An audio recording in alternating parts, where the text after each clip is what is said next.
پھر اس وقت کی وفاقی حکومت نے یہ کہہ کر کہ عمران خان کو ڈی چوک آنے سے سپریم کورٹ نے منع کیا تھا، توہین عدالت کی درخواست دائر کر دی، اور توہین عدالت کی درخواست پر جہاں باقی بینچ یعنی جسٹس عمر عطا بندیال اور ان کے ساتھ ان کے ساتھی 3 ججز کا یہ خیال تھا کہ خفیہ ایجنسیوں کی رپورٹس آنا چاہیے کہ کیا واقعی ہی عمران خان ڈی چوک آئے تھے، یا پھر جسٹس عمر عطا بندیال نے بطور چیف جسٹس اس وقت یہ بھی ریمارکس دیے تھے کہ کیا پتا عمران خان کو معلوم ہی نہ پڑا ہو آرڈر کا، کیونکہ وہ راستے میں تھے اور ان کو کمیونیکیٹ کرنے کا پرابلم تھا۔ اس کے بعد ہوا کچھ ہے کہ اسی وقت جو بینچ میں موجودہ چیف جسٹس اس وقت کے جج تھے جسٹس یحییٰ آفریدی، وہ موجود تھے، انہوں نے کہا کہ نہیں، عمران خان کے خلاف توہین عدالت کی کارروائی ہونی چاہیے۔ آج یہ مقدمہ 2-2.5 سال بعد جب دوبارہ زیر سماعت آیا تو جسٹس امین الدین خان نے پوچھا ایڈیشنل اٹارنی جنرل سے بینچ کے سربراہ کے طور پہ کہ کیا آپ اس مقدمے کو اب بھی چلانا چاہتے ہیں؟ تو ایڈیشنل اٹارنی جنرل نے کہا کہ بالکل، ہم بڑی سنجیدگی سے عمران خان کے خلاف توہین عدالت کے معاملے کو چلانا چاہتے ہیں، کیونکہ عمران خان نے سپریم کورٹ کے فیصلے کی خلاف ورزی کی تھی۔ یہ بات کہتے ہوئے مجھے ہنسی اس لیے آئی کیونکہ یہ وہ حکومت ہے اس وقت جس نے خود سپریم کورٹ کے متعدد فیصلوں پر عمل نہیں کیا، لیکن وہ عمران خان کے خلاف ایک فیصلے پر عمل درآمد نہ ہونے پر توہین عدالت کا پریسیڈنٹ سیٹ کرنا چاہتے ہیں۔ خیر، بینچ کے سربراہ جسٹس امین الدین خان، اور وہ یہ کہتے ہیں کہ اگر آپ نے اس مقدمے کو اسی طرح سے چلانا ہے تو پھر آپ سوچ لیں عمران خان کو بھی عدالت میں لانا پڑے گا۔ اگر نوٹس کیا ہم نے عمران خان کو تو پھر عمران خان کو کمرہ عدالت میں پیش کرنا پڑے گا، اس حوالے سے ہدایات لے لیں۔ اور پھر جسٹس جمال مندوخیل نے کہا کہ قانون ہے کہ جب کسی شخص کے خلاف توہین عدالت کی جاتی ہے تو اس کو بلا کر پوچھا جاتا ہے، اور پھر انہوں نے کہا کہ آپ اتنا جذباتی کیوں ہو رہے ہیں، توہین کرنے والے اور جو عدالت ہے یہ اس کے بیچ کا معاملہ ہوتا ہے، عدالت نے طے کرنا ہے بھئی ہماری توہین ہوئی یا نہیں ہوئی۔ بہرحال ایڈیشنل ایک اور پریپوزیشن ہے، سپریم کورٹ اڈیالہ جیل جا سکتی ہے تو انہیں عدالت کی کارروائی کرنا۔ الیکشن کمیشن تو پہنچنے کو تیار تھا، غالباً گیا بھی تھا۔ الیکشن کمیشن ایک آزاد آئینی ادارہ ہے، تو لیکن سپریم کورٹ آزاد آئینی ادارہ نہیں ہے۔ اوکے، تو ویسے دیکھیے ہدایات لے لیں، جیسے امین الدین خان کہہ رہے ہیں، ورنہ حکومت نے کہہ دیا کہ سنجیدگی سے ہم کارروائی کرنا چاہتے ہیں، سپریم کورٹ میں کیس بھی لگ گیا، تو یہ ایک آفٹر تھاٹ بعد میں آئی کہ اگر ہم نے نوٹس کر دیا تو پھر تو کمرہ عدالت میں پیش کرنا پڑے گا۔ اور اس وقت عمران خان کو حکومت سے زیادہ کس کو مسائل ہیں عمران خان کے باہر آنے سے؟ کس کو مسائل ہے؟ فوجی اسٹیبلشمنٹ کو۔ اوکے، مجھے لگا شاید حکومت تو وہی ہے، آپ نے ایسے ٹرکی کر کے دیکھیے چلیں ہم حکومت تو شہباز شریف کی حکومت کا نام دیتے ہیں نا، تو ان کو مسائل ہیں۔ قاضی فیاض عیسیٰ صاحب، ایک تصویر باہر آئی تھی اور اس کے بعد وہ ایک کارروائی ہوئی تھی جو کہ ضابطے کی کارروائی، کیا کچھ نہیں کیا گیا تھا اس کے سارے معاملے پر، اور کس طرح وہ جو سپریم کورٹ میں پابندیاں اور ہو چکا تھا۔ تو جہاں قاضی فیاض عیسیٰ صاحب ان کے کہنے پہ چاہتے تھے کہ تصویر باہر نہ آئے، وہیں جسٹس امین الدین خان عمران خان کو سپریم کورٹ کی کمرہ عدالت میں پیش کریں گے۔ دیکھیں آپ تو یہ ایک آفتہ تھاٹ ضرور تھا اور جج صاحب کو بھی کہنا پڑا، مگر مجھے ایک سوال کا جواب دیجیے، یہ توہین عدالت کب سے آئینی معاملہ ہو گیا؟ دیکھیے توہین عدالت کب سے آئینی معاملہ ہو گیا، اور کسی اور بینچ پر اعتبار کیوں نہیں کیا جا سکتا آئینی معاملے کے؟ گو کہ توہین عدالت ایک قانون، ایک ایکٹ کی صورت آیا تھا اور وہ آئین پاکستان کی تشریح نہیں مانگتا، لیکن بہرحال توہین عدالت کا آرڈیننس ہے، آپ کو یاد ہوگا کہ جب یہ آئینی ترامیم زیر بحث تھی تو اس کو ختم کرنے پر بھی غور تھا، لیکن نہیں کیا گیا، نہ ہی اس سے متعلق کچھ 26ویں ترمیم میں شامل کیا گیا، تو جب وہ آئین کا حصہ نہیں ہے۔ مجھے لگتا ہے گراؤنڈ اس لیے سیٹ کیا جا رہا ہے کہ مخصوص نشستوں کا معاملہ، اس کے اوپر بھی ایک کنٹمپٹ پٹیشن ہے، بجائے اس کے کہ وہ ریگولر بینچ سنے، جسٹس منصور علی شاہ اور دیگر لوگ سنے، وہ بھی معاملہ جسٹس امین الدین خان کی عدالت میں ایک غیر مؤثر کیس کو لگا کر الیکشن کمیشن کو اگین وے آؤٹ دیا جا رہا ہے۔ مجھے دیکھیے ادروائز تو ہم پریپوزیشنز یا پاسبلٹیز ہی ڈرا کریں، یہ ہو رہا ہے اس ملک میں اتنے عرصے سے۔ کنٹمپٹ جو ہے وہ مجھے تو دور دور تک آئینی معاملہ نہیں لگتا۔ آئینی معاملہ نہیں ہے وسیم، اور ہم شروع سے یہ بات کر رہے تھے، اگر آپ کو یاد ہو تو 26ویں آئینی ترمیم کے دوران بھی ہم یہ بات آن ریکارڈ کر چکے ہیں کہ آپ یہ ترامیم لا ہی اس لیے رہے ہیں کہ پہلی بات آپ الیکشن کمیشن کو مخصوص نشستوں کے فیصلے پر عمل درآمد نہیں کرنے دیں گے، یا الیکشن کمیشن تو کرنا نہیں چاہتا، لیکن الیکشن کمیشن کے اوپر ایک خوف کی دیوار ضرور تھی، انہوں نے کم از کم 10 اجلاس اس معاملے پر کیے، کوئی فیصلہ نہیں کر سکے، اب ان کو وے آؤٹ دے رہے ہیں نا، اب تو انہوں نے کر دی خلاف ورزی۔ اب ہوا نا، سماعت غیر معینہ مدت کے لیے ملتوی ہو گئی ہے، سماعت تو روزانہ کی بنیاد پر چلائی جائے، بالکل، اور فیصلہ ہو جاتا۔ For the sake of argument Imran Khan چاہے ڈیل کے نتیجے میں یا عدالتوں سے باہر آ جاتے ہیں تو پھر آپ دیکھیں گے کہ وہ سپریم کورٹ کے کمرہ عدالت میں بھی پیش ہو رہے ہوں گے، کنٹمپٹ بھی چلائی جائے گی۔ یہ تو ہوگا، لیکن وسیم آپ کی بات یہ درست ہے کہ الیکشن کمیشن کو جب بھی توہین عدالت کا سامنا ہوا تو آئینی بینچ سامنے بیٹھا ہوگا شیلڈ کی طرح مخصوص نشستوں کے معاملے پر. مگر خیر اب اس معاملے نے جمعرات کو دوبارہ زیر بحث آنا ہے. عادل بازئی کیس میں سپریم کورٹ میں عمران خان کی اس توہین عدالت کے علاوہ ایک اور اہم ترین مقدمہ 9 مئی سے متعلق تھا. آپ کو یاد ہوگا کہ عمران خان نے جب نیب مقدمے میں وہ پیش ہوئے تھے اس وقت کے چیف جسٹس قاضی فیض عیسیٰ کے سامنے، تو ان سے بھی یہ کہا تھا کہ 9 مئی سے متعلق میری درخواست پینڈنگ ہے، جوڈیشل کمیشن بنا دیجیے، شفاف انکوائری کر دیجیے. اسی 9 مئی کے مقدمے میں عمران خان نے، کیونکہ 9 مئی کے نتیجے میں سویلینز کے فوجی عدالتوں میں ٹرائل کے ایک نیا جو ہے وہ روایت شروع ہوئی عام شہریوں کے اوپر، تو اس کی بھی استدعا کی کہ وہ بھی نہیں ہونا چاہیے، پہلے جوڈیشل کمیشن بنا کے شفاف انکوائری ہو. آج اس مقدمے کی بھی سماعت ہوئی اور عدالت نے رجسٹرار آفس کے، جو کہ سابق چیف جسٹس کے دور پر اس پہ رجسٹرار آفس نے اعتراضات لگائے تھے، ان کو آج دور کر دیا ہے اور ان کو دور کر کے جو نارمل روٹین کے مطابق درخواست ہے اس کو سماعت کے لیے مقرر کرنے کا کہا ہے. اور جسٹس محمد علی مظہر نے وسیم یہ پوائنٹ اٹھایا کہ فوجی عدالتوں کا جو مقدمہ ہے وہ تو آلریڈی چل رہا ہے، تو آپ نے اس میں کیوں چیلنج کیا ہے. تو مگر بہرحال اس مقدمے میں آج جب یہ طے ہو گیا کہ جسٹس مسرت علی صاحبہ نے کہا کہ اگر جوڈیشل کمیشن بن بھی جاتا ہے تو جوڈیشل کمیشن نے تو صرف نشاندہی کرنی ہے نا کرداروں کی، یہ درست ہے، یہ غلط ہے، ایسا ہوا، ایسا نہیں ہوا، بغاوت ہوئی نہیں ہوئی، پی ٹی آئی والوں نے واقعی بغاوت کر دی یا نہیں کی، تو یہ سب کچھ تعین ہونا ہے. مگر بہرحال اس کے بعد مجھے ایک اور سوال کا جواب دے.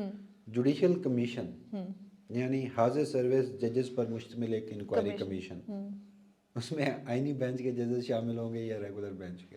دیکھیں گو کہ ہم اس سے پہلے یہ بات کیا کرتے تھے جب پاکستان کا سسٹم تھوڑا بہتر تھا کہ کنفلکٹ آف انٹرسٹ آتا ہے جب آپ اسی چیز پہ بیٹھ کے ہیئرنگ بھی کریں گے اور پھر شامل بھی ہو جائیں گے، لیکن مجھے نہیں لگتا کہ ان 7-8 انمول رتنوں کے علاوہ کسی پر اعتبار کیا جائے گا. مگر آج کی سماعت میں پھر ہوا کچھ اس طرح سے کہ جسٹس محمد علی مظہر وسیم بڑے پرومیننٹ ہیں، جب سے آئینی بینچ نے بیٹھ کر سماعتیں کرنا شروع کی ہیں ان کے ریمارکس یا جسٹس مسرت ہلالی صاحبہ کے ریمارکس بڑے ڈسکس ہوتے ہیں.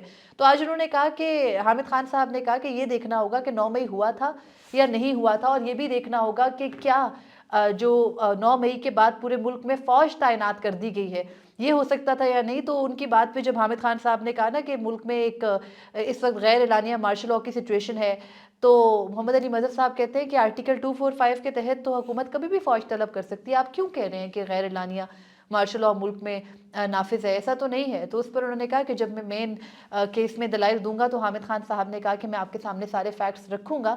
تو آئینی بینچ کی ججز سمجھتے ہیں کہ فوج بلانا از فائن، ٹھیک ہے، آرٹیکل 245 الاؤ کرتا ہے. تو یہ بھی سمجھتے ہیں کہ 26 نومبر گولیاں چلی، لوگ مرے، وہ ایک سیاسی مسئلہ ہے، وہ سیاسی مسئلہ ہے، وہ مفاد عامہ کا مسئلہ ہی نہیں ہے. بالکل ایسے ہی ہے. یعنی آئین کا آرٹیکل 184(3) سپریم کورٹ کی فنڈامنٹل جورسڈکشن، بنیادی دائرہ اختیار، اور آئینی بینچ کے پاس وہ حاصل ہے. حالانکہ آئین میں تو لکھا ہوا ہے کہ سو موٹو کا اختیار سپریم کورٹ کو حاصل ہے. بالکل ایسے ہی ہے. اب اس میں چلیں آئینی بینچ شامل کر لیجئے، تو ان 6-7 انمول رتنوں کو آپ کے مقول یہ تک نہیں پتا کہ گولیاں لگنا، نہتے شہریوں پر ڈی چوک میں سیدھی فائرنگ کرنا، یہ وہ کہتے ہیں کہ مفاد عامہ کا معاملہ نہیں ہے. خیر کیا پتا کہ جب آئینی بینچ کے سامنے یہ معاملہ باضابطہ کسی درخواست کی صورت بھی آئے تو وہ کہے کہ یہ تو کوئی فوجداری کیس ہوگا نا، ایف آئی آرز لائیے، کیا ہوا کیا نہیں ہوا. ہمیں پتہ ہے کہ ہمارے ملک میں چیزیں اس طرح سے چلا کرتی ہیں. مگر آج جو 9 مئی سے متعلق ایک اس مقدمے کو ملتوی کیا گیا ہے اور خارج درخواست کو نہیں کیا گیا توقع کے مطابق، وسیم آپ کو نہیں لگتا کہ جو عمران خان کی سول نافرمانی کی تحریک کی کال ہے، انہوں نے کہا 14 تک میرے مطالبات نہیں مانے، 9 مئی پہ 26 نومبر پہ کمیشن نہ بنایا یا اس کی تحقیقات کی طرف نہ گئے تو پھر میں سول نافرمانی کی کال دوں گا اور سول نافرمانی ہوگی. پھر گزشتہ روز حکومت نے باقاعدہ اپنے ترجمانوں سے یہ کہلوانا شروع کر دیا کہ ہم مذاکرات کے لیے بھی راضی ہیں. تو یہ سب کچھ کہیں نہ کہیں آپس میں لنکڈ ہے یا؟ مجھے نہیں لگتا. اس کی بنیادی وجہ دیکھیے 9 میں ہوا، حقیقت ہوا، فریق کون ہے 2، اس پہ ہونی ہے انکوائری. آپ کو یاد ہے کہ آئی ایس پی آر کے جو ڈائریکٹر جنرل تھے انہوں نے ایک پریس کانفرنس کی تھی اور کہا تھا کہ جوڈیشل کمیشن کی تو ضرورت ہی نہیں ہے، سب واضح ہے، سب قوم کے سامنے ہے. تو مجھے لگتا ہے کہ ان کے اس بیان کے بعد کوئی جوڈیشل کمیشن بنے گا. اس معاملے کو پرولونگ کیا جائے گا، سنا جائے گا، کیونکہ میں سیاسی ٹیمپریچر کو کم کیا جا رہا ہے. میں یہ سمجھتا ہوں، میں یہ بھی سمجھتا ہوں کہ کبھی یہ رسک نہیں لیا جائے گا at the very highest forum کہ چاہے اپنے لوگوں کا ہی کوئی جوڈیشل کمیشن بنایا جائے. کیونکہ in the end of the day لوگ کمیشن سے نتائج مانگیں گے, نتائج کا تعین کرنے کے بعد اس کے اوپر کارروائی مانگیں گے, جو کسی بھی صورت مجھے نہیں لگتا کہ ڈسکشن میں لے جا اگر 9 کے. مئی کے اوپر جوڈیشل کمیشن بنا تو پھر 26 نومبر کے اوپر بھی آپ کو جوڈیشل کمیشن بنانا پڑے گا. بالکل. تو پھر اس ملک میں حالانکہ تاریخ رہی ہے, کئی جوڈیشل کمیشن بنے, کسی کی رپورٹ باہر نہیں آئی, اس کے اوپر کوئی عمل درآمد نہیں ہوا, لیکن اس لمحے میں یہ سمجھتا ہوں کہ اسٹیک ہولڈرز جو ہیں وہ کوئی رسک نہیں لیں گے 9 مئی کے اس کے اوپر. اور دوسرا, ہاں پس پردہ چیزیں کچھ اس طرح سے چل رہی ہوں جو میرے لیے کل ایک سوال اٹھا. بشرا بی بی احتجاج کے لیے یہاں آئیں, محسن نقوی سے لے کر آپ کی پوری ریاست نے ایک ان کے بارے میں بیانات کہ عمران خان کو تو ہم نے منا لیا تھا, عمران خان بھی سنجانی جلسے پہ مان گیا تھا, لیکن ایک خاتون جس نے پارٹی کو ہائی جیک کر لیا ہے, جو عمران خان کی نہیں مانتی, اور وہ یہاں پر ڈی چوک احتجاج لے آئی, کہا گیا خون ریزی چاہتی ہے, اور ایگزیکٹلی, اور پھر جو خون بہا ہے وہ بھی اسی خاتون کے اوپر ڈالا گیا. فیصل وڈا جو وہ خود کو جاوید چودھری کے شو میں کہہ چکے ہیں, وہ جس طرح سے وہ زبان درازی کر چکے اس سارے معاملے پر, اور پوری ریاست جو ہے وہ ایک نہتی خاتون کے اوپر جو میں یہ کہوں گا کہ بکواس کرتی رہی. کل وہ آئیں, ان کے اچھا ان کے کئی جو تھے وہ ناقابل ضمانت وارنٹ گرفتاری جاری ہوئی. بالکل. کل وہ اڈیالہ آتی ہیں, پیش ہوتی ہیں, عمران خان سے ملاقات ہوتی ہے, اور پھر وہ واپس چلی جاتی ہے. اچھا وسیم, اس میں ایک اور حیرت کی تو بات خیر میں نہیں کہوں گی, حیرت تو اب ہمیں کسی چیز پر نہیں ہوتی, لیکن ایک اور اس میں اہم چیز یہ بھی ہوئی کہ وہی لوگ جو 26 کی رات بشرا بی بی اور علی امین کی گرفتاری کا دعویٰ کر چکے تھے, انہوں نے گزشتہ روز بشرا بی بی کے جیل میں جاتے ہی کہہ دیا گرفتار نہیں ہوں گی. اس کے بعد بھی کہا جاتا ہے کہ نہیں, سب کچھ بالکل ٹھیک چل رہا ہے, پی ٹی آئی کو چھوڑا نہیں جائے گا. کہیں نہ کہیں سیاسی ٹیمپریچر کو کنٹرول کرنے کی بھی کوشش کی جا رہی ہے. جو کچھ 26 نومبر کو ہوا اس پر ایسا نہیں ہے کہ کوئی ریاکشن نہیں ہے انٹرنلی, اس میں ایسا بھی نہیں ہے کہ کوئی کیوس نہیں ہے, ایسا بھی نہیں ہے کہ صرف یہ کہہ دو کہ اتنے لوگوں کی ڈیتھ ہوئی ہیں تو لا کر دکھاؤ, اور جب وہ ثبوت رکھ دیے جائے تو کہو اتنوں کی تو نہیں ہوئی تھی نا, ہوئی تو تھی.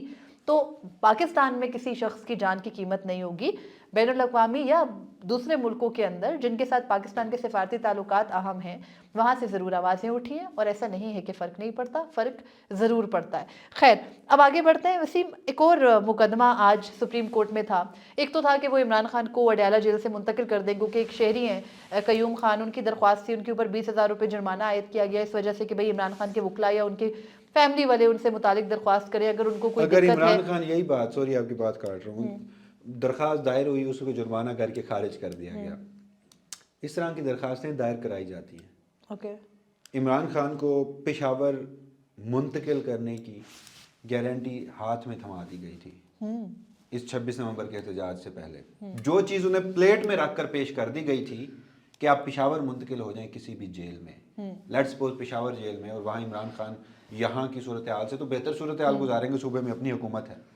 عمران خان نے اس کے اوپر انکار کیا تھا. اگر عمران خان اس کے اوپر حامی بھر لیتے تو کیا بغیر کسی عدالتی فیصلے کے ان کو شفٹ کر نہ دیا جاتا؟ یہ درخواست یہاں لگتی, یہ 6 اور 7 جو ہمارے معزز جج صاحبان ہیں یہ اس کے اوپر ایک ججمنٹ دیتے, اور اس سے ایک تاثر یہ بھی جاتا کہ دیکھیں یہ تو واقعی پاکستان یہ تو انہوں نے مانگا تھا, یہ تو مانگا گیا, تو انہوں نے ایک دیکھیے عمران خان کو ایک اتنا بڑا ریلیف دے دیا, اور یہ کیا اور وہ کیا, تو وہ پھر اس چینل سے وہ پورا اترتا. لیکن عمران خان نے جب اس کے اوپر انکار کیا تو پھر یہ درخواست سماعت کے لیے مقرر ہوئے جرمانے کے ساتھ خارج کر دی گئی. بالکل ایسے ہی ہوا, اور ہم یہ کہہ سکتے ہیں وسیم, کافی اب تو مجھے لگتا ہے کہ حتمی طور پر ہم یہ بات کر سکتے ہیں کہ جو آئینی بینچ ہے اس کی ہر سماعت پہ نظر رکھنا یا اس کو ڈسکس کرنا اس لیے ضروری ہے کہ وہ باقاعدہ جو بیک ڈور آپس میں بات چیت چل رہی ہے, بیہائنڈ دا کرٹن جو کچھ چل رہا ہے, اس کو ظاہر کرتا ہے ان کے ایکشنز. خیر آگے چلتے ہیں. ایک اور مقدمہ تھا جو کہ اصغر خان کیس سے جڑا تھا. سپریم کورٹ میں یہ درخواست تھی کہ اصغر خان کیس جو سپریم کورٹ کا مشہور زمانہ فیصلہ ہے, کیا اس پر عمل درآمد آج تک ہوا؟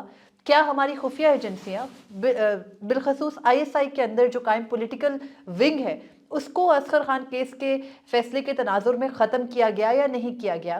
تو آئینی بینچ اتنا معصوم ہے کہ آج اس نے اس بات کا جواب لینے کے لیے وزارت دفاع کو نوٹس جاری کرتے ہوئے ان سے جواب مانگ لیا ہے, اور آئندہ سماعت پر وہ اس کا جواب دیں گے. لیکن وسیم, آج جو اس مقدمے کی سماعت ہوئی اس کے درمیان کہکے بھی لگی عدالت میں.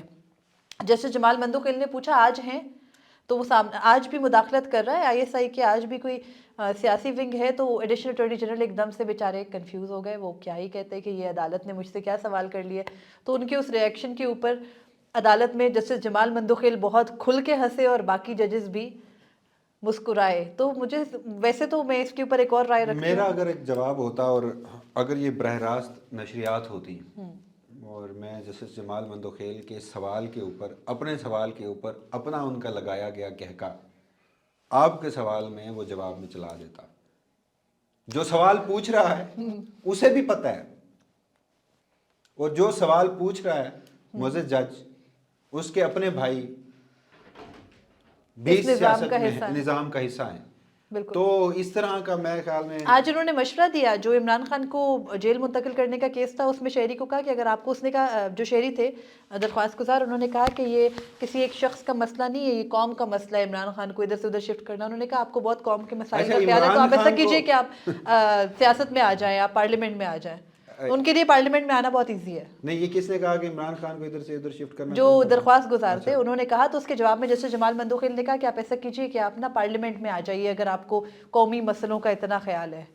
تو اب دیکھیے میرے خیال میں یہ وقت کا ضیاع ہی ہے اور کچھ نہیں ہے کہ سوال پوچھنے والا کہ کیا اس وقت بھی آئی ایس آئی کا سیاسی ونگ ہے اور اس کے اوپر خود کہکا لگا دیتا ہے. تو میرے خیال میں اب وہ کہکا تو نہیں لگا سکتا لیکن کاش میں سنوا سکتا.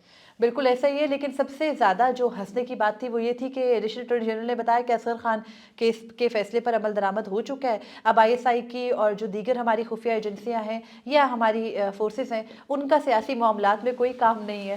اور پھر انہوں نے بتایا کہ وہ آئین اور قانون کے مطابق تو ان کو سیاسی معاملات میں مداخلت نہیں کرنی چاہیے لیکن پھر بھی عدالت نے کہا کہ آپ پوچھ کے بتا دے کر رہے یا نہیں کر رہے. تو میں یہ بات پہلے بھی کہہ چکی ہوں. روز ایک عدالت سے ایک لطیفہ آتا ہے. کل کا ایک عدالتی لطیفہ تھا کہ چیف جسٹس یحییٰ افریدی نے کہا کہ وہ عدلیہ کو کسی صورت کمپرومائز نہیں ہونے دیں گے. عدلیہ کا وقار کسی صورت ختم نہیں جو وہ بلوچستان گئے ہوئے ہیں وہاں پہ بلوچستان گئے ہوئے تھے. آج حکومت آج آئینی بینچ کہہ رہا ہے کہ بیان حلفی جمع کروائیں خفیہ اداروں کے سربراہان کہ ان کا سیاسی ونگ نہیں ہے اور پھر جب وہ سوال کر رہے ہوتے ہیں تو خود بھی ہنس رہے ہوتے ہیں. لطیفہ میں نے اس لیے کہا تھا. بالکل ایسا ہی ہے. اور آج سپریم کورٹ آف پاکستان میں ان مقدمات کی سماعت ہوئی. اسی ہفتے میں کچھ اور اہم مقدمات بھی سپریم کورٹ میں مقرر ہیں لیکن اب تک آئینی بینچ بدقسمتی سے حکومت کی سہولت کاری کے سوا کچھ نہیں کر رہا اور آئندہ آنے والے دنوں میں بھی بڑی خوش اسلوبی کے ساتھ یہ کام کرتا رہے گا. میں اور وسیم ملک ان تمام تر تفصیلات سے آپ کو آگاہ کرتے رہیں گے. ہمیں اجازت دیجیے. اللہ حافظ. اپنے فیڈ بیک سے ضرور آگاہ کیجیے.